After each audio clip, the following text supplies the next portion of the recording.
প্রথমে মেয়েটির পেটের বাচ্চাটি বের করে নিল পেট কেটে, খুব ধারালো ছুরিতে কেটে। এরপর বাচ্চাটির গলা কাটলো তারা, মাথাটি ছুঁড়ে ফেললো মেয়েটির পায়ের কাছে, ধরটি মাথার কাছে।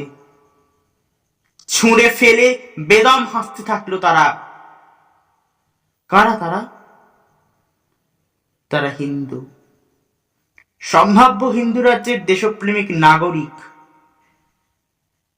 মেয়েটি যখন চিৎকার করছে বাঁচার জন্য, মেয়েটির শরীরে তারা আগুন লাগিয়ে দিল। মেয়েটি পুড়তে থাকলো, পুড়তে থাকলো, পুড়তে পুড়তে কয়লা হচ্ছে মেয়েটি। তার ত্বক পুড়ে, মাংস পুড়ে, হাড় পুড়ে কয়লা হচ্ছে। তার হৃৎপিণ্ড, তার ফুসফুস, তার জরাই পুড়ে কয়লা হচ্ছে, ছাই হচ্ছে। কি দোষ ছিল মেয়েটির? কি অন্যায় করেছিল? সে মুসলমানের ঘরে জন্মেছিল, তার মুসলমান একটা নাম ছিল।